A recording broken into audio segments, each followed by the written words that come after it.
नमस्कार. यशवंतराव चव्हाण महाराष्ट्र मुक्त विद्यापीठ अंतर्गत BEd अधिष्ठान अभ्यासक्रम आहे. यामध्ये EDU 425 समावेशित शिक्षण या पुस्तकाचे आपण वाचन करणार आहोत. घटक 3 समावेशित शाळा. अनुक्रमणिका, उद्दिष्टे, प्रास्ताविक, विषय विवेचन यामध्ये एकूण 9 उपघटक आहेत. समावेशित शाळा अर्थ, सामान्य शाळा व समावेशित शाळा यातील फरक, समावेशित शाळेतील भौतिक सुविधा, अंध मुलांसाठी भौतिक सुविधा, कर्णबधिर मुलांसाठी भौतिक सुविधा, बहुविकलांग मुलांसाठी भौतिक सुविधा, अस्थिव्यंग मुलांसाठी भौतिक सुविधा. समावेशित शाळेतील मानवी स्त्रोत, अपंगत्व विषयीचा समाजाचा बदलता दृष्टिकोन, संपूर्ण वर्ग दृष्टिकोन, समावेशित शाळेची सध्याची भूमिका, समावेशित शाळेतील वर्ग व्यवस्थापन, विशेष बालकासाठी विशेष शिक्षण, सारांश, पारिभाषिक शब्द वाचनासाठी अधिक पुस्तके. उद्दिष्टे. हा घटक अभ्यासल्यावर आपणास सांगता येईल की समावेशक शाळेचा अर्थ सांगता येईल, सामान्य शाळा व समावेशित शाळा यातील फरक स्पष्ट करता येईल, समावेशित शाळेतील विशेष गरजा असणाऱ्या बालकांसाठी आवश्यक भौतिक सुविधा सांगू शकाल, समावेशित शाळेतील मानवी घटकांची भूमिका स्पष्ट करू शकाल, अपंगत्वाविषयीचा समाजाचा बदलता दृष्टिकोन स्पष्ट करू शकाल, संपूर्ण वर्ग दृष्टिकोनाची संकल्पना स्पष्ट करू शकाल, समावेशित शाळेची सध्याची भूमिका आचरणात आणू शकाल, समावेशित शाळेत वर्ग व्यवस्थापन करू शकाल, विशेष बालकांना विशेष शिक्षण देता येईल. पाठाचे प्रास्ताविक. सर्व शिक्षा अभियानाचा मुख्य उद्देश प्राथमिक शिक्षणाचे सार्वत्रिकरण हा आहे. या अभियानाचे घोषवाक्य सब पढे सब बढे हे आहे. याचाच अर्थ असा की प्रत्येक बालकाला शिक्षण मिळालेच पाहिजे. शिक्षणापासून कोणीही वंचित राहता कामा नये. समाजातील वंचित घटकांना शिक्षणाची सुविधा उपलब्ध करून देण्याची जबाबदारी सरकारची आहे. या वंचित घटकांमध्ये अंध, अस्थिव्यंग, मतिमंद, कर्णबधिर, स्वमग्न, अध्ययन अक्षम यांचा समावेश होतो. विशेषतः ग्रामीण भागांमध्ये या प्रकारच्या बालकांसाठी शिक्षणाची सुविधा नसल्याने त्यांना शिक्षण मिळत नाही. मुलांना शिक्षणाच्या प्रवाहात मुख्य प्रवाहात आणणे आवश्यक आहे. यासाठी समावेशित शाळा ही संकल्पना उदयास आली. विषय विवेचन. त्यातील पहिला मुख्य घटक आहे समावेशित शाळा याचा अर्थ. समावेशित शाळा म्हणजे अशी शाळा जी सामान्य विद्यार्थ्यांबरोबरच विशेष गरजा असणाऱ्या विद्यार्थ्यांच्या शिक्षणाचा विचार करते. संपूर्ण शिक्षण व्यवस्थेद्वारे विशेष गरजा असणाऱ्या विद्यार्थ्यांना त्यांच्या गरजांनुसार शिक्षण योजनेत सहभागी करून घेते. समावेशक शाळेमध्ये मुलांना शिक्षणाची समान संधी दिली जाते. शिक्षण प्रक्रियेत सर्व विद्यार्थ्यांचा सहभाग असतो. या शाळेमध्ये अध्यापनापेक्षा अध्ययनावर अधिक भर दिला जातो. या शाळेमधील सामान्य शिक्षक, सामान्य विद्यार्थी, विशेष शिक्षक, विशेष विद्यार्थी शिक्षण प्रक्रियेत सहभागी होतात. सारांश रूपाने समावेशित शाळा म्हणजे सर्व प्रकारच्या शाळा बालकांच्या गरजांचा विचार करणारी शाळा, सर्व विद्यार्थ्यांना शैक्षणिक प्रवाहात सामील करण्यासाठी प्रयत्न करणारी शाळा, सर्व विद्यार्थ्यांचा शिक्षणाचा हक्क अबाधित राखणारी शाळा, शिक्षणाच्या प्रक्रियेत सर्व विद्यार्थ्यांचा सहभाग घेणारी शाळा, अध्ययन कृतीच्या विविधतेवर भर देणारी शाळा, विविध प्रकारच्या गरजा असणाऱ्या बालकांचा आनंदाने स्वीकार करणारी शाळा, अध्ययन, अध्यापन व मूल्यमापन यामध्ये लवचिकतेचा स्वीकार करणारी शाळा, विशेष बालकांसाठी आवश्यक सोयी सुविधांयुक्त शाळा, उदाहरणार्थ व्हीलचेअर, श्रवणयंत्र, ब्रेल पाटी इत्यादी, वैविध्यपूर्ण अध्यापन पद्धतीचा वापर करणारी शाळा, अपंगांना शिक्षण मिळाल्यास ते सुद्धा समाजातील इतर घटकांप्रमाणेच प्रगती करू शकतात. सामान्य शाळांमध्ये विशेष शैक्षणिक गरजा असणाऱ्या मुलांना अध्ययन करताना अडचणी येतात. या अडचणी दूर करण्यासाठी सामान्य शाळेमध्ये विशेष बालकांना समाविष्ट करून तिचे रूपांतर समावेशित शाळेत करता येईल. दुसरा मुख्य घटक आहे सामान्य शाळा व समावेशित शाळा यातील फरक. सामान्य शाळा आणि समावेशित शाळा यातील फरक पाहताना शाळेतील प्रवेश यापासून पाहूया. सामान्य शाळेत बौद्धिक, शारीरिक, मानसिक दृष्ट्या सामान्य बालकांना प्रवेश दिला जातो, तर समावेशित शाळेत सर्व प्रकारच्या बालकांना प्रवेश दिला जातो. उदाहरणार्थ अपंग, दृष्टिबाधित, अस्थिव्यंग, कर्णबधिर इत्यादी प्रकारचे बालक. त्याचबरोबर सामान्य शाळेत प्रवेशाच्या ज्या अटी असतात त्या पुढील प्रमाणे. सामान्य शाळेत प्रवेशाची वयाची अट असते पहिलीत प्रवेशासाठी 6 वर्ष पूर्ण असणे आवश्यक. समावेशित शाळेत मुलांना त्यांच्या क्षमता व गरजा यांचा विचार करून प्रवेश दिला जातो. प्रवेशाची वयाची अटीमध्ये आवश्यकतेनुसार बदल केला जातो. तिसरा मुख्य घटक आहे अध्यापकांचे अध्यापन कौशल्य. सामान्य शाळेतील शिक्षकांना फक्त सर्वसामान्य मुलांना शिकविण्याचे कौशल्य असते.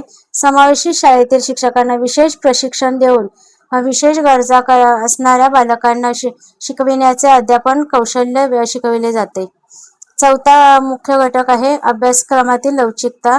सामान्य शाळेतील शिक्षणातील लवचिकता नसते. शिक्षणाचा आकृतिबंध व पद्धती ठरलेली असते. उदाहरणार्थ इयत्ता 3रीचा पाठ्यक्रम. समावेशित शाळेत विशेष गरजा असणाऱ्या मुलांच्या क्षमता व गरजा लक्षात घेऊन आकृतिबंध व शिक्षण पद्धतीत लवचिकता आणली जाते. उदाहरणार्थ मतिमंद मुलांच्या पाठ्यक्रमात त्यांच्या क्षमतेनुसार बदल करणे. अध्यापन पद्धती. सामान्य शाळेत अध्यापन पद्धती ही सामूहिक असते. वैयक्तिक अध्यापनावर भर दिला जात नाही. समावेशित शाळेत सामूहिक अध्यापनाबरोबरच वैयक्तिक शैक्षणिक कार्यक्रम सुद्धा नुसार अध्यापन केले जाते. शिक्षण पद्धती. सामान्य शाळेतील शिक्षण पद्धती विषय केंद्रित असते. समावेशित शाळेतील शिक्षण पद्धती ही विद्यार्थी केंद्रित असते. उदाहरणार्थ अंध मुलांना चित्रकलेऐवजी विणकाम शिकविणे. भौतिक सुविधा. सामान्य शाळेत सामान्य विद्यार्थ्यांच्या भौतिक सुविधा असतात, परंतु समावेशित शाळेत विशेष शैक्षणिक गरजा असणाऱ्या बालकांसाठी विशेष सुविधा पुरवल्या जातात. उदाहरणार्थ व्हीलचेअर, कोबड्या, श्रवण यंत्रे, चष्मा, इमारतीमध्ये रॅम्प, फर्निचर इत्यादी. या साधनांमध्ये आवश्यक बदल केले जातात. शालेय वातावरण. सामान्य शाळेतील वातावरण हे केवळ सामान्य बालकांच्या अध्ययनासाठी पूरक असते. समावेशित शाळेतील वातावरणामध्ये विशेष गरजा असणाऱ्या मुलांच्या शैक्षणिक प्रगतीसाठी अनुकूलता निर्माण केली जाते. मूल्यमापन. सामान्य शाळेमध्ये सर्व विद्यार्थ्यांसाठी समान प्रकारचे मूल्यमापन साधन वापरले जातात. समावेशित शाळेमध्ये विद्यार्थ्यांच्या अक्षमतांचा विचार करून मूल्यमापन साधनांचा बदल केला जातो. उदाहरणार्थ दृष्टिदोष असणाऱ्या बालकांची तोंडी परीक्षा घेतली जाते. तिसरा उपघटक पाहूया. समावेशित शाळेतील भौतिक सुविधा. समावेशित शाळेत शिकणाऱ्या विशेष बालकांसाठी भौतिक सुविधा आवश्यक असतात. शासनाने विकलांग व्यक्ती अधिनियम तयार केला असून त्यानुसार या मुलांना समान संधी अधिकारांचे संरक्षण व अपंगांसाठी अडथळा विरहित परिसर निर्मिती ही संकल्पना कार्यान्वित केली आहे. या अधिनियमांच्या कार्यवाहीमुळे अपंग मुले शिक्षणासाठी घराबाहेर पडू लागली आहेत. अपंगत्वाच्या प्रकारानुसार पुढील भौतिक सुविधा शाळेमध्ये असणे गरजेचे आहे. अंध मुलांसाठी भौतिक सुविधा. पांढरी काठी. या काठीचा 1/3 भाग लाल रंगात असतो. ही काठी आवाजाची किंवा घंटीची किंवा फोल्डिंगची असते. आवाजाच्या काठीमध्ये इथं असणाऱ्या यांत्रिक उपकरणामुळे पुढील खाचखळग्यांची आधीच कल्पना येते. शाळेचा परिसर. शाळेचा परिसर प्रवेशद्वार असावे. शाळेला मुख्य प्रवेशद्वार असावे. त्याला बिप्पर लावलेले असावे. याच्या आवाजामुळे अंध मुलांना शाळेकडे येणे शक्य होईल. शालेय परिसर हा सपाट असावा. वाटेमध्ये कोणतेही दगड, खड्डे असू नयेत. शाळेच्या प्रवेशद्वारापासून वर्गापर्यंत विशिष्ट गवतांचा पट्टा तयार करता येतो. शालेय आवार. शालेय आवारामध्ये उठावदार लिखाणाच्या पट्ट्या लावलेल्या असतात. त्या असाव्यात. त्या हाताच्या उंची इतक्या अंतरावर लावाव्यात. याला स्पर्श करून अंध विद्यार्थी मार्ग शोधू शकेल. शक्य त्या ठिकाणी ब्रेल पट्ट्या लावाव्यात. शाळेतील वर्गखोली, स्वच्छतागृहे, पिण्याच्या पाण्याची टाकी, वाचनालय अशा ठिकाणी या पट्ट्या लावलेल्या असाव्यात. वर्ग. वर्गामध्ये अंध विद्यार्थ्याला बसण्याची व्यवस्था करावी. या बालकाला समोरच्या रांगेत बसवावे जेणेकरून शिक्षकांचे बोलणे ते नीट ऐकू शकेल. अंध बालकाला बसण्याची साठी टेबल खुर्ची ही अशी व्यवस्था असावी. प्रत्येक अंध मुलाला वर्गामध्ये ब्रेल पाटी, ब्रेल पुस्तके यांचा एक संच द्यावा. तसेच घरी अध्ययनासाठी वेगळा संच द्यावा. खेळाचे मैदान. अंध मुलांसाठी मैदानाच्या बाजूस गवताचे लॉन तयार करावे. या विद्यार्थ्यांनी खेळण्यासाठी आवाजाचे चेंडू, विशेष बॅट द्याव्यात. यामुळे बुद्धिपट, ब्रेल पट्टे, बोलके घड्याळ यांचा वापर करावा. त्याचबरोबर कलानाबधीर मुलांसाठी भौतिक सुविधा समजून घेऊया. शाळेमध्ये कर्णबधिर बालकांचा प्रवेश असल्यास त्याला अशा बालकांसाठी आवश्यक सुविधा पुढीलप्रमाणे विशेष खोली असावी. कर्णबधिर बालकांना वैयक्तिक व विशेष मार्गदर्शनासाठी विशेष वर्गखोलीची आवश्यकता असते. या वर्गखोलीमध्ये कर्णबधिर बालकांच्या अध्ययनासाठी आवश्यक सर्व साहित्य ठेवलेले असते. शिक्षक व विद्यार्थी यांची बैठक व्यवस्था समोरासमोर केलेली असते. वैयक्तिक किंवा समूह श्रवण यंत्राचा वापर आवश्यकतेनुसार करावा. सामान्य बालकांसमोर अध्ययन करताना अशा विद्यार्थ्यांची बैठक व्यवस्था समोरच्या बाकावर करावी. प्रत्येक बालकाच्या ऐकण्याच्या क्षमतेनुसार वैयक्तिक श्रवण यंत्रे द्यावीत. वर्गामध्ये शिकविताना माईकचा वापर करावा. साधने: श्रवण चाचणीसाठी साऊंड प्रूफ वर्ग असावा. वाचा विकास प्रशिक्षण यंत्र उपलब्ध असावे. यामुळे या बालकांच्या बोलण्यामधील होणाऱ्या सुधारणा समजतात. या बालकांची श्रवण क्षमता मोजण्यासाठी ऑडिओमीटरचा उपयोग होतो. स्पीच थेरपीसाठी आरशाची व्यवस्था असावी. तिसरा आहे बहुविकलांग मुलांसाठी भौतिक सुविधा. बहुविकलांग विद्यार्थ्यांना शाळेमध्ये येण्यासाठीचा मार्ग अडथळा विरहित असावा. व्हीलचेअरने जाण्यासाठी उतरंड असावी. या उतरंडीला लागून लोखंडी ग्रिल असावे. वर्गातील बैठक व्यवस्था जमिनीवर असल्यास ते सतरंजी अंतरलेली असावी. बौद्धिक संवेदनेसाठी विविध सेन्सरी उपकरणे, विविध आकाराचे ठोकळे, अक्षरे, टेप रेकॉर्डर, ध्वनी चित्रफितीची, संगणक यांचा वापर करावा. अस्थिव्यंग मुलांसाठीच्या भौतिक सुविधा: शाळेचा परिसर अडथळा विरहित असावा. प्रवेशद्वाराजवळ व्हीलचेअर नेण्यासाठी उतरण किंवा रॅम्प असावी. कोबड्या व्हीलचेअर ठेवण्यासाठी वर्गामध्ये जागा असावी. शौचालयाच्या दारावर अपंगत्व दर्शविणारे चिन्ह असावे. वेगवेगळ्या ठिकाणी पकडण्यासाठी म्हणजेच आधारासाठी बार म्हणजेच खांब असावेत. विद्यार्थ्यांच्या पाण्याचा फाउंटन टाईप नळ असावा. पंखे, लाईटच्या बटणे हात पोहोचेल इतक्या अंतरापर्यंत असावे. अपंगांसाठी बूट, 3 चाकी सायकल, आधारासाठी काठी इत्यादी शाळेमध्ये आवश्यक साहित्य असावे. समावेशित शाळेतील मानवी स्त्रोत: शाळा ही एक प्रणाली असून यामध्ये मानवी व भौतिक घटकांचा समावेश होतो. शालेय प्रणालीचा संबंध विद्यार्थ्यांच्या विकासाशी असल्याने यामधील समाविष्ट मानवी स्त्रोतांना अधिक महत्त्व प्राप्त होते. शालेय कार्यामध्ये प्रत्यक्ष अथवा अप्रत्यक्ष सहभागी होणाऱ्या व्यक्तींचा समावेश मानवी स्त्रोतांमध्ये होतो. यामध्ये शिक्षक, विद्यार्थी, मुख्याध्यापक, संस्थेचे पदाधिकारी, पालक इत्यादींचा समावेश होतो. समावेशित शाळेसाठी मानवी स्त्रोतांची भूमिका महत्त्वाची आहे.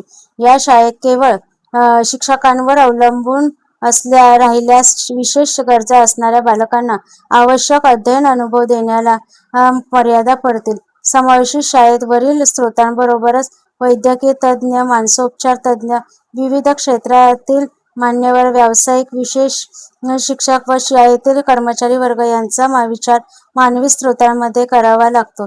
या विविध स्त्रोतांची समावेशित शाळेतील भूमिका पुढीलप्रमाणे सांगता येईल. विशेष शिक्षक: सर्वप्रथम आहे समावेशित शाळेतील शिक्षक.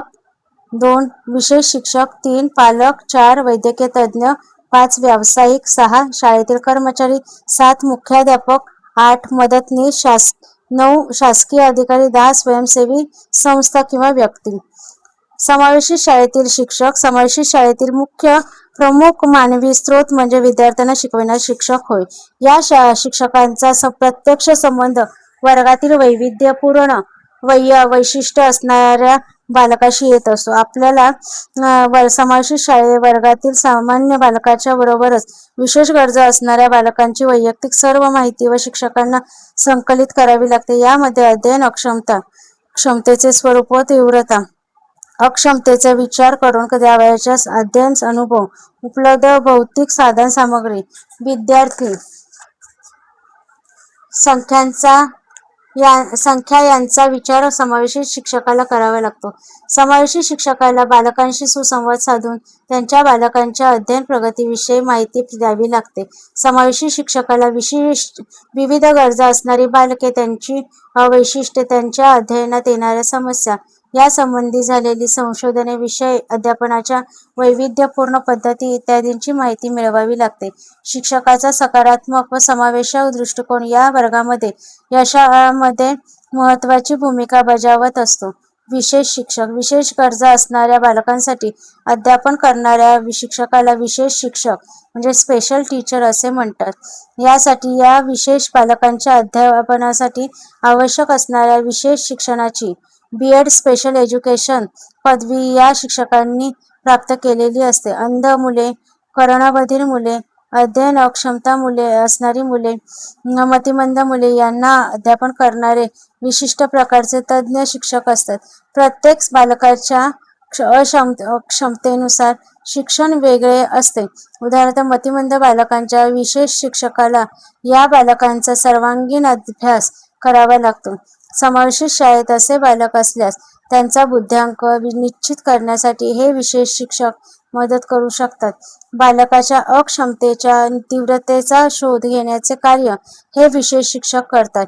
काही विशेष बालकांना एखाद्या विषयातील भाग सामान्य बालकांबरोबर शिकविताना समस्या येत असतील तर विशेष शिक्षक अशा वेळी या बालकांना मार्गदर्शन करू शकतात. तर समावेशक शिक्षकांना वर्ग अध्यापनासाठी आवश्यक सूचना देतात. यामुळे समावेशी वर्गातील अध्यापन अधिक प्रभावी होण्यास मदत होते. पालक. समावेशित शाळा प्रणालीमध्ये समाविष्ट असणारा आणखी एक महत्त्वाचा घटक म्हणजे पालक होय.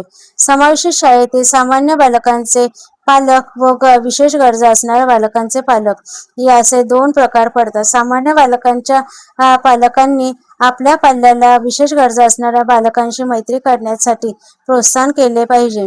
तसेच आपल्या बालकांकडून विशेष बालकांची अवहेलना होणार नाही याची खबरदारी घेतली पाहिजे. विशेष गरजा असणाऱ्या बालकांशी मैत्रीपूर्ण संबंध प्रस्थापित करून त्यांचा आत्मविश्वास वाढविला पाहिजे.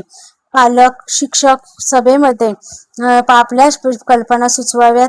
असा उपयोग वर्गाध्यापनात करता येईल. समावेशित शाळेत असणाऱ्या विशेष गरजा असणाऱ्या बालकांच्या पालकांची भूमिका महत्त्वाची आहे. हे पालक आपल्या बालकांची सर्व वैशिष्ट्ये जवळून जाणत असतात.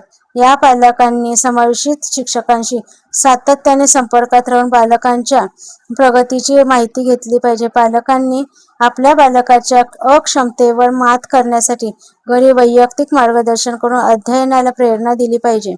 आपल्या मनात कोणतीही न्यूनगंड न बाळगता आपल्या बालकाच्या सर्वांगीण विकासासाठी सदैव तत्पर राहायला हवे. वैद्यकीय तज्ज्ञ व डॉक्टर. शालेय वातावरणात शिकणारा विद्यार्थी शारीरिकदृष्ट्या तंदुरुस्त असायला हवा. त्यामुळे समावेशित शाळेत प्रवेश घेतलेल्या विशेष गरजा असणाऱ्या बालकांसाठी तज्ज्ञ डॉक्टरांची आवश्यकता असते. हे डॉक्टर या बालकांची तपासणी करून त्यांच्यामधील दोषांचे निदान करत असतात. यामध्ये खालील डॉक्टरांचा समावेश होतो. समावेशित शाळेतील आवश्यक तज्ज्ञ डॉक्टर: 1. म्हणजे मानसोपचार. 2.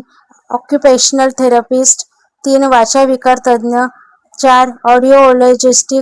5. आहार तज्ज्ञ. 6. मेंदू तज्ज्ञ.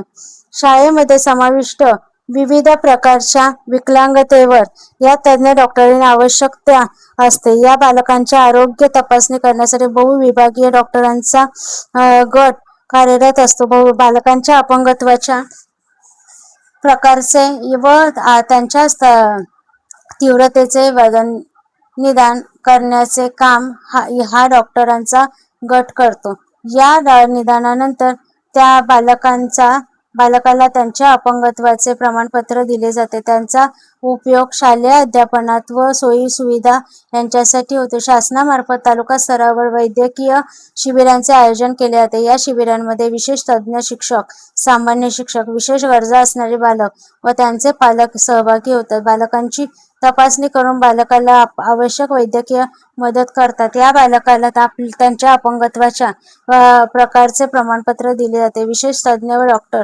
पालकांना त्यांच्या बालकाविषयी आवश्यक माहिती व सूचना देतात. 5. व्यावसायिक. समावेशित शाळेमध्ये शिकणाऱ्या विशेष गरजा असणाऱ्या बालकांचे पुनर्वसन करणे गरजेचे असते. अन्यथा अशा बालके आयुष्यभर दुसऱ्यावर अवलंबून राहतात. त्यांना कष्टप्रद जीवन व्यतीत करावे लागते. विशेष गरजा असणाऱ्या या बालकांना त्यांच्या क्षमतेनुसार शिक्षण घेतल्यामुळे काही व्यावसायिक कौशल्य विकसित करणे तसेच त्यांच्या शारीरिक मर्यादांचा विचार करून उपलब्ध संधीचा विचार करणे क्रमप्राप्त ठरते. यासाठी या समावेशित प्रणालीमध्ये समाजातील व्यावसायिक भूमिका महत्त्वाची आहे.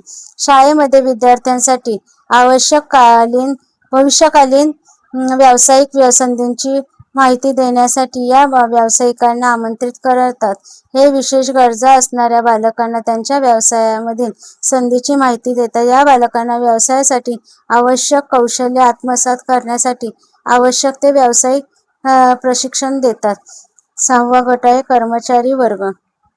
शाळेतील लिपिक, सेवक यांच्या समावेशित शाळेतील सहभाग आवश्यक असतो. विशेष गरजा असणाऱ्या बालकांची माहिती शासकीय स्तरावर पाठवावी लागते. तसेच त्याचा पाठपुरावा करावा लागतो. शाळेमध्ये दाखल झालेल्या मुलांना शासनाकडून प्राप्त साधन स्रोतांची उपलब्धता करून देण्यासाठी या कर्मचाऱ्यांची भूमिका महत्त्वाची असते. सेवकांचा सकारात्मक व सहकार्यात्मक दृष्टिकोन समावेशित शाळेच्या यशामध्ये महत्त्वाचे योगदान देत असतात. त्यामुळे या कर्मचाऱ्यांशी सुसंवाद असणे गरजेचे असते. 7. मुख्याध्यापक. शालेय व्यवस्थापनाचा प्रमुख मुख्याध्यापक असतो. या शालेय वातावरणात निर्णय महत्त्वाचे कार्य मुख्याध्यापकास करावे लागते.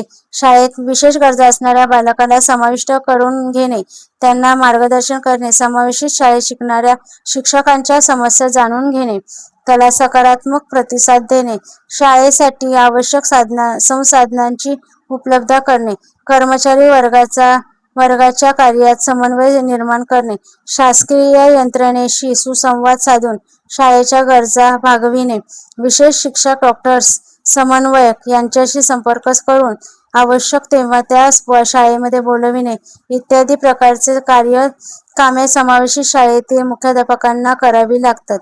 8. मदतनीस. समावेशित शाळेमध्ये विशेष गरजा असणाऱ्या बालकांना ज्ञान करण्यासाठी मदतनीसांची नेमणूक करता येते. महाराष्ट्रामध्ये दरमहा 2,500 रुपये मानधनावर या मदतनीसांची नेमणूक केली जाते. अपंगांच्या घरापासून शाळेत आणणे व शाळा संपल्यावर घरी पोहोचविण्याची जबाबदारी मदतनीसांची असते. 9. शासकीय अधिकारी. केंद्र, तालुका, जिल्हा स्तरावरील विस्तार अधिकारी, गट शिक्षण अधिकारी, जिल्हा शिक्षण प्रशिक्षण संस्थेचे पदाधिकारी हे समावेशित शाळांना भेटी देत असतात. त्यांचा दृष्टिकोन सकारात्मक असल्यास शाळेला आवश्यक असणाऱ्या भौतिक साधनसामग्री वेळेवर मध्ये उपलब्ध होण्यास मदत होते. या अधिकाऱ्यांमार्फत विशेष गरजा असणाऱ्या बालकांना शासकीय योजनांचा लाभ मिळवून देणे शक्य असते. 10. स्वयंसेवी संस्था किंवा व्यक्ती. स्थानिक पातळीवरील अशासकीय संस्था, संघटना तसेच सामाजिक जाणीव असणाऱ्या व्यक्तींची समावेशित शाळेसाठी मदत होऊ शकते. आपल्या क्षेत्रातील अनुभवाचा फायदा ते शाळेतील मुलांना करून देऊ शकतात. उदाहरणार्थ, सैन्यातून निवृत्त झालेली व्यक्ती मुलांना शारीरिक शिक्षण शिकवू शकतात. स्वयंसेवी संस्था या शाळेतील भौतिक साधनसुविधा कमतरता दूर करण्यासाठी मदत करू शकतात. समाजातील दानशूर व्यक्ती व संस्थांचे सहकार्य समावेशित शाळेच्या भरभराटीस महत्त्वपूर्ण योगदान देते. समावेशित शाळेचे यशस्वीता ही सामूहिक मानवी प्रयत्नावर अवलंबून असते. वरील सर्व घटकांनी एकत्रित प्रयत्न केल्यास विशेष गरजा असणाऱ्या बालकांना समावेशित शाळेत शिक्षण घेण्यास कोणत्याही अडचणी येणार नाहीत. या शिक्षणाची फलश्रुती ही नक्कीच शिक्षण हक्क कायद्याची अंमलबजावणी करणारी आहे असे म्हणता येईल. अपंगत्वाविषयीचा समाजाचा दृष्टिकोन. सर्वसामान्यपणे समाजाचा अपंग विद्यार्थ्यांविषयीचा दृष्टिकोन हा नकारात्मक असलेला दिसून येतो. मतिमंद, मूकबधिर अथवा अस्थिव्यंग असणाऱ्या बालकाला समाजामध्ये समाविष्ट करून घेतले जात नाही. या नकारात्मक दृष्टिकोनापासून समावेशित शिक्षणापर्यंत च्या दृष्टिकोनात झालेल्या बदलाची माहिती पुढील टप्प्यांच्या आधारे थोडक्यात दिलेली आहे. इथे टप्पा पहा. पहिला टप्पा तिरस्कार, दुसरा टप्पा धार्मिक दृष्टिकोन, तिसरा प्रबोधन, चौथा एकात्मिक शिक्षण. पाचवा टप्पा सकारात्मक दृष्टिकोन. सहावा टप्पा समावेशित शिक्षण. यातील पहिला टप्पा तिरस्कार. या टप्प्यामध्ये सुरुवातीच्या काळात अपंग बालक जन्माला येणे हे पाप मानले जाते. मागील जन्मात केलेल्या पापाचे फळ म्हणून अपंग मूल जन्माला आले अशी समाजाची धारणा होती. यासाठी त्या बालकाला व पालकांना समाज कुचेष्टेची वागणूक देत असे. अद्यापही ग्रामीण भागात हे चित्र पाहायला मिळते. दुसरा टप्पा धार्मिक दृष्टिकोन.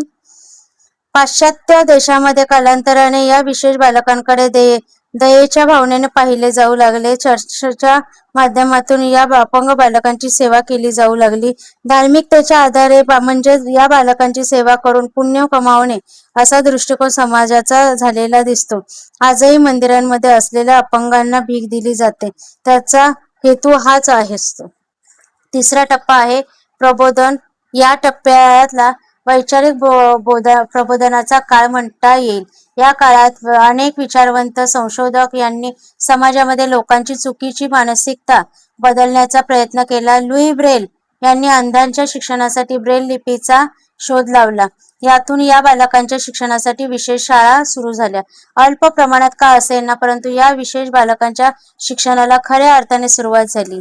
चौथा टप्पा एकात्मिक शिक्षण. अपंग बालकांना सामान्य मुलांबरोबर शिक्षण घेता येते या विचारातून एकात्मिक शिक्षण म्हणजे इंटिग्रेटेड एज्युकेशन ही संकल्पना अस्तित्वात आली. या बालकांच्या समायोजनासाठी या शिक्षणाची आवश्यकता होती. एकात्मिक शिक्षण पद्धतीमुळे या बालकांवर लावण्यात आलेल्या अपंगत्वाचा शिक्का पुसण्यात मदत झाली. पाचवा टप्पा सकारात्मक दृष्टिकोन. या टप्प्यामध्ये अपंग बालके अथवा अक्षम बालके ही संकल्पना संपुष्टात येऊन विशेष गरजा असणारी बालके ही संकल्पना अस्तित्वात आली. यामुळे या बालकांविषयी सकारात्मक दृष्टिकोन वाढण्यास मदत झाली. या टप्प्यामध्ये शाळांमध्ये विविध साधने उपलब्ध करून देण्यात आली. याचा उपयोग ही बालके करू लागलेली आहेत. आता या बालकांना अपंग न म्हणता दिव्यांग असे म्हणता येते. सहावा टप्पा समावेशक शिक्षण. सर्व बालकांना एकाच शाळेमध्ये शिकण्याची व्यवस्था म्हणजे समावेशक शिक्षण होय. या व्यवस्थेमध्ये सामान्य बालकांबरोबर विशेष गरजा असणारी बालके शिक्षण घेतात. समावेशक शिक्षण म्हणजे शिक्षण पद्धतीचा मुख्य प्रवाहात सर्वांचा स्वीकार करून त्या सर्वांना शिकण्याची संधी उपलब्ध करून देणे होय. असे सर्व शिक्षा अभियानांतर्गत अपंग समावेशित शिक्षण योजना राबविण्यात आली आहे. या अंतर्गत समावेशित शिक्षणावर भर देण्यात आलेला आहे. सहावा घटक संपूर्ण वर्ग दृष्टिकोन. समावेशक शाळेमध्ये सर्व विद्यार्थ्यांच्या गरजांची पूर्तता करण्यासाठी अध्ययन व अध्यापन प्रक्रियेमध्ये संपूर्ण वर्ग दृष्टिकोनाचा स्वीकार करणे गरजेचे आहे. समावेशक शाळेत शिकणाऱ्या मुलांच्या गरजा वैविध्यपूर्ण असतात. त्यांना भेडसावणाऱ्या समस्याही वेगवेगळ्या असतात. बालकांच्या सामाजिक भावनिक विकासामध्ये शिक्षक व शैक्षणिक सुविधा महत्त्वपूर्ण भूमिका बजावत असतात. बालकांच्या सामाजिक व भावनिक विकास हा सकारात्मक वर्तन, चांगली शैक्षणिक संपादनूक, आरोग्य यांच्याशी संगडित असते. संशोधनामधून असे दिसून आले आहे की मानसिक आरोग्य विकास व बालकांच्या वर्गातील समावेशनासाठी संपूर्ण वर्ग दृष्टिकोन हा उपयुक्त आहे. संपूर्ण वर्ग दृष्टिकोन शाळेच्या सर्व घटक व जबाबदाऱ्यांवर भर देतो. यामध्ये शाळेचे कर्मचारी वर्ग, पालक, समाजातील इतर लोक यांचा समावेश होतो. संपूर्ण वर्ग दृष्टिकोनाच्या वैशिष्ट्यावर याचे स्वरूप समजते. संपूर्ण वर्ग दृष्टिकोनाची वैशिष्ट्ये समजून घेऊया.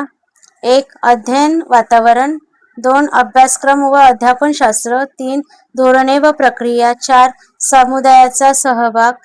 5. कर्मचाऱ्यांचा व्यावसायिक विकास. 1. अध्ययन वातावरण. संपूर्ण वर्ग दृष्टिकोनामध्ये शिक्षक सकारात्मक व परस्परांचा आदर करणारे असतात. सर्व वर्गामध्ये विविधतेचे स्वागत केले जाते. प्रत्येक प्रकारच्या बालकाचा उत्साहाने स्वीकार केला जातो. वर्ग वातावरण हे शारीरिक, भावनिक व सामाजिक दृष्ट्या सुरक्षित असते. त्यामुळे मुले कोणत्याही वर्ग कृतीमध्ये सहभागी होतात. अभ्यासक्रम व अध्यापनशास्त्र या प्रकारच्या वर्गामध्ये वैविध्यपूर्ण अध्ययन कृतीवर भर दिला जातो. यामध्ये गोष्टी सांगणे, आंतरक्रियात्मक कृती, गटचर्चा इत्यादीचा वापर केला जातो. या वैविध्यपूर्ण अध्ययन कृतीचा उपयोग वेगवेगळ्या अध्ययन शैली असणाऱ्या मुलांवर होतो. विद्यार्थ्यांवर वर्गातील जबाबदाऱ्या सोपविल्या जातात. उदाहरणार्थ वर्गाचे नियम तयार करणे, एखाद्या उपक्रमाचे आयोजन करणे इत्यादी. धोरणे व प्रक्रिया बालकांच्या विकासाची तत्वे संस्था अथवा शाळेच्या ध्येय व उद्दिष्टांमधून प्रतिबिंबित होत असतात. शाळेची उद्दिष्टे ही विद्यार्थी, शालेय कर्मचारी यांच्या विकासाशी निगडीत असतात. शालेय धोरणामध्ये स्वयंशिस्तीवर भर दिला जातो. या ध्येय धोरणांच्या निश्चितीमध्ये शिक्षक, पालक, विद्यार्थी यांचा सहभाग घेतला जातो. समुदायाचा सहभाग संपूर्ण वर्ग दृष्टिकोन हा एक समावेशक दृष्टिकोन आहे. यामध्ये पालक, कुटुंब आणि समुदायाचा अर्थपूर्ण सहभाग असणे अपेक्षित आहे. विशेष गरजा असणाऱ्या बालकांच्या पालकांना शालेय निर्णय प्रक्रियेमध्ये सहभागी करून घेतले जाते. समुदायातील सर्व घटकांना शाळेच्या सर्व कार्यक्रमामध्ये उपस्थित बरोबर सहभाग होण्याची संधी दिली जाते. कर्मचाऱ्यांचा व्यावसायिक विकास संपूर्ण वर्ग दृष्टिकोन कर्मचाऱ्यांच्या व्यावसायिक विकासाबाबत सकारात्मक आहे. कर्मचाऱ्यांच्या व्यावसायिक विकासाचा फायदा विद्यार्थ्यांच्या प्रगतीसाठी होत असतो. शिक्षकांना सेवांतर्गत कार्यशाळेमध्ये सहभागी होण्यासाठी प्रोत्साहित केले जाते. बालकांच्या वैविध्यपूर्ण गरजांच्या पूर्ततेसाठी कर्मचाऱ्यांना नाविन्यपूर्ण बाबींचा शोध व वापर या संदर्भात अशा प्रशिक्षणाची गरज असते. संपूर्ण वर्ग दृष्टिकोनातून हेतू वर्गामध्ये समाविष्ट वैविध्यपूर्ण बालकांचे मानसिक आरोग्य व कल्याणकारी योजनांची अंमलबजावणी करणे हा आहे. सामाजिक, भावनिक व शैक्षणिक वातावरणाचा उपयोग बालकांच्या सर्वांगीण विकासासाठी होत असतो. विशेष गरजा असणाऱ्या बालकांमध्ये कोणत्याही प्रकारचा न्यूनगंड राहत नाही. सर्वसामान्य बालकांबरोबर त्यांचे अध्ययन आनंददायी वातावरणामध्ये होत असते. 7वा उपघटक आहे समावेशी शाळेची सध्याची भूमिका. शाळाबाह्य विशेष बालकांचा शोध. शालेय प्रवाहापासून अद्यापही काही विशेष बालके दूर असलेली दिसून येतात. या बालकांचे पालक अज्ञ आणि अशिक्षित असल्याने ते आपल्या पाल्याला घराबाहेर पडू देत नाही. अशा बालकांचा शोध घेणे व पालकांचे समुपदेशन करून या बालकांना शाळेमध्ये दाखल करून घेणे हे कार्य सध्याच्या समावेशी शाळेने करणे गरजेचे आहे. 2. विविध विभागांशी किंवा समन्वयाची भूमिका. समावेशी शाळेच्या गुणवत्तापूर्ण विकासासाठी या शाळेने विविध घटकांशी समन्वय साधला पाहिजे. स्वयंसेवी संस्था, विशेष शिक्षण, आरोग्य विभाग, पालक, उद्योग, शासकीय अधिकारी यांच्याशी समन्वय ठेवल्यास शाळेच्या समस्या दूर होण्यास मदत होईल. 3. तंत्रज्ञानाचा वापर. सध्याच्या युगात ज्ञान मिळविण्याचे प्रभावी माध्यम म्हणून तंत्रज्ञानाकडे पाहिले जाते. विशेष गरजा असणाऱ्या बालकांच्या अध्ययनासाठी तर याची अधिक गरज असते. उदाहरणार्थ अंध बालकांसाठी बोलका संगणक याप्रमाणे तंत्रज्ञानातील वैविध्यपूर्ण बदलांचा वापर समावेशी शाळेने करणे गरजेचे असते. शिक्षकांचे प्रशिक्षण. समावेशी शाळेमध्ये अध्यापन करणे हे आव्हानात्मक कार्य आहे. या शाळेत काम करणाऱ्या शिक्षकांना विशेष गरजा असणाऱ्या बालकांच्या अध्यापनासाठी आवश्यक कौशल्य प्राप्त करण्यासाठी प्रशिक्षणाची गरज असते. अशा प्रशिक्षणाचे आयोजन समावेशी शाळेने केले पाहिजे. 5. प्रभावी नेतृत्व. समावेशी शाळेचे नेतृत्व करणारे मुख्याध्यापक हे नाविन्याचा स्वीकार करणारे, आपल्या शिक्षकांना प्रेरणा देणारे, त्यांच्या अडचणी सोडविण्याचे तत्पर असणारे असले पाहिजे. विशेष बालकांच्या वैयक्तिक नोंदी. समावेशी शाळेने विशेष गरजा असणाऱ्या बालकांच्या वैयक्तिक नोंदींवर भर दिला पाहिजे. यासाठी पडताळ सूची, निरीक्षण सूची इत्यादी साधनांचा वापर करता येईल. या साधनांमुळे या बालकांच्या अध्ययन समस्या समजतील. लोकशाही तत्वाचा अवलंब. समावेशी शाळेतील वातावरण लोकशाहीवादी असले पाहिजे व शालेय प्रशासनात सर्व मानवी घटकांचा समावेश केला पाहिजे. 8वा, शिक्षण हक्क कायद्याची अंमलबजावणी. समावेशित शाळेने शिक्षण हक्क कायद्याची काटेकोर अंमलबजावणी केली पाहिजे. या कायद्यानुसार प्रत्येक बालकाला शिक्षणाचा अधिकार आहे. त्यासाठी शाळेने सर्व मुलांच्या शिक्षणावर भर दिला पाहिजे. सध्याच्या परिस्थितीत शिक्षण व्यवस्थेत आमूलाग्र बदलानुसार समावेशित शाळेने बदल करणे गरजेचे आहे. या बदलाचा स्वीकार करून अध्ययन प्रक्रिया गुणवत्तापूर्ण करण्यावर भर दिला पाहिजे. 8वा मुद्दा आहे समावेशित शाळेतील वर्ग व्यवस्थापन. वर्गातील वातावरणाचा परिणाम विद्यार्थ्यांच्या अध्ययनावर होत असतो. समावेशित शाळेतील विशेष गरजा असणाऱ्या बालकांचा विचार करून शिक्षकांनी आवश्यक ते बदल केले तर त्याचा फायदा या बालकांना होतो. वर्ग व्यवस्थापन करताना अपंगत्वाच्या प्रकारानुसार विचार करावा लागतो. या प्रकारानुसार वर्ग व्यवस्थापन पुढील प्रमाणे करता येईल. अस्थिव्यंग विद्यार्थ्यांसाठी वर्ग व्यवस्थापन. व्हीलचेअर, वॉकर, कुबड्या इत्यादी सुस्थितीत आहेत ते पाहणे. विद्यार्थ्यांना रेलिंगचा उपयोग करण्यास सांगणे. शैक्षणिक साधने सामान्य विद्यार्थ्यांप्रमाणेच असावीत. ही साधने वापरताना अडचण येत असल्यास सामान्य विद्यार्थ्यांना मदत करायला सांगावे. उदाहरणार्थ नकाशा ठिकाण दाखवताना समोर येऊन दाखवावे. शक्य नसल्यास नकाशा त्याच्या जवळ घेऊन जाणे. 4. विद्यार्थ्यांना त्यांचे हाताचे बेल्ट स्प्लेंट लावल्याची खात्री करणे. बैठक व्यवस्था. अस्थिव्यंग बालकांचा वर्ग तळमजल्यावर असावा. वर्गाचे दरवाजा मोठा असावा ज्यामुळे व्हीलचेअर वर्गात घेऊन जाता येईल. वर्गाला उंबरठा नसावा. दुसरा मुद्दा आहे मतिमंद विद्यार्थ्यांसाठी वर्ग व्यवस्थापन. मतिमंद मुलांना त्यांच्या क्षमतेचा विचार करून साधने वापरण्यासाठी द्यावीत. शैक्षणिक साधनांची रचना मतिमंद मुलांना वापरता येण्याजोगी असावी. मतिमंद मुलाला एखादा घटक समजला नाही तर त्याला तो छोट्या छोट्या तुकड्यातून शिकवावा. फिट्स येणाऱ्या विद्यार्थ्यांना झोपण्यासाठी चटई अथवा सतरंजीची व्यवस्था असावी. सामान्य मुलांना मतिमंद मुलांच्या अध्ययनात आवश्यक तेथे मदत करण्यास सांगावी. वर्गाची बैठक व्यवस्था. मतिमंद विद्यार्थ्याला शिक्षकासमोरील बाकावर बसवावे आणि मतिमंद विद्यार्थ्यांच्या शेजारी सामान्य परंतु समजूतदार विद्यार्थ्याला बसवावे. कळनाबधीर विद्यार्थ्यांच्या साठी वर्ग व्यवस्थापन. शिक्षकांनी अध्यापनात भूमिका पालन, नाट्यीकरण अशा पद्धतींचा वापर करावा. शिक्षकांनी संकल्पना स्पष्टीकरणासाठी दृक साधनांचा वापर अधिक करावा. कळनाबधीर विद्यार्थ्यांना शिकविताना त्याने श्रवणयंत्र घातले आहे का याची खात्री करावी. आणि वर्गातील बैठक व्यवस्था. वर्गामध्ये पुरेशी प्रकाश व्यवस्था असावी. या विद्यार्थ्यांची बैठक व्यवस्था शिक्षकांसमोर असावी. शिक्षकांनी अध्यापन करताना औष्ठ पद्धती म्हणजे ओठांच्या हालचाली व कर पल्लवी हातांच्या हालचाली यांचा वापर करावा. विद्यार्थ्यांना प्रत्यक्ष कृतीद्वारे अध्यापन करावे. 4था घटक आहे अंध व दृष्टिदोष विद्यार्थ्यांसाठी वर्ग व्यवस्थापन. शिक्षकांनी अध्यापन करताना तपशीलवार वर्णनावर भर द्यावा. ब्रेल लेखनासाठी लेखन पाटी, गणित पाटी, ब्रेल पुस्तक इत्यादी साहित्य सुस्थितीत असण्याची खात्री करावी. ब्रेल टाईप रायटर ब्रेल पुस्तके अंध विद्यार्थ्यांना सहज हाताळता येतील असे ठेवावे.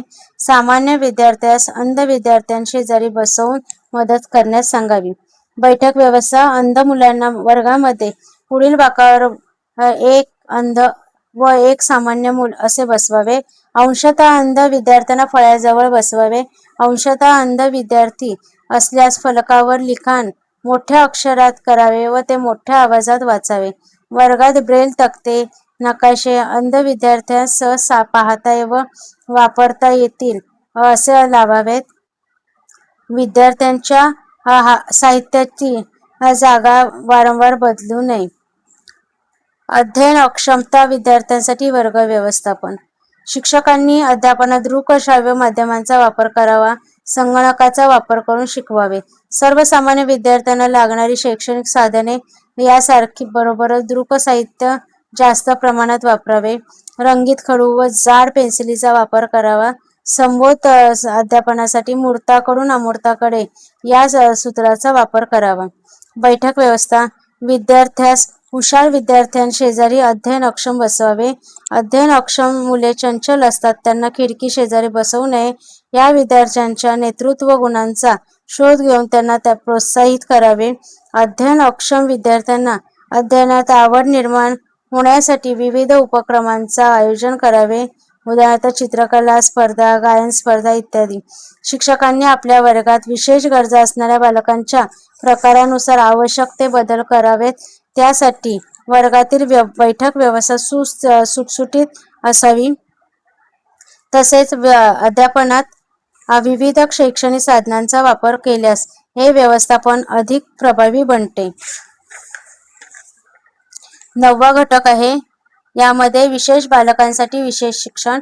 प्रत्येक बालक वेगळे असून त्यांच्या गरजा यास वेगवेगळ्या आहेत, याकडे लक्ष द्यावे. शैक्षणिक दृष्ट्या विचार करता काही मुले खूप हुशार, काही सामान्य, तर काही मुले सामान्य मुलांबरोबर शाळेत शिकू न शकणारी असतात. समाजातील बहुतांश बालकांपेक्षा ज्या बालकांच्या गरजा वेगळ्या आहेत किंवा त्या बालकांना अपवादात्मक बालके म्हणतात.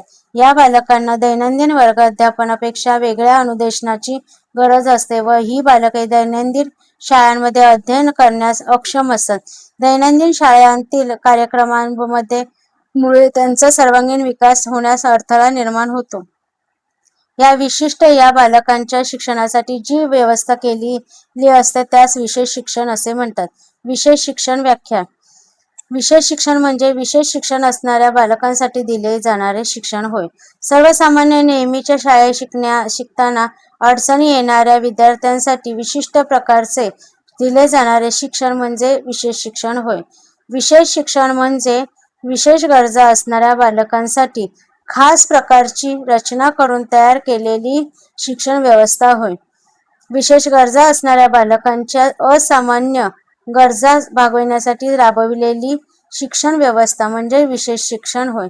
विशेष गरजा असणाऱ्या बालकांमध्ये मतिमंद, अंध, अध्ययन अक्षम, मेंदूचा पक्षघात असलेली मुले, मूकबधिर, कर्णबधिर बालकांचा समावेश होतो. या बालकांच्या अपंगत्वाची तीव्रता अधिक असल्याने ती समावेशित शाळांमध्ये अध्ययन करू शकत नाही. अपंगत्वाच्या प्रकारानुसार कार्यरत असणाऱ्या विशेष शाळेत त्यांना प्रवेश दिला जातो. विशेष शिक्षणाची गरज व महत्त्व. बालकांच्या वैयक्तिक विकासासाठी विविध संधी उपलब्ध करून देण्यासाठी उपयुक्त शिक्षण मिळते.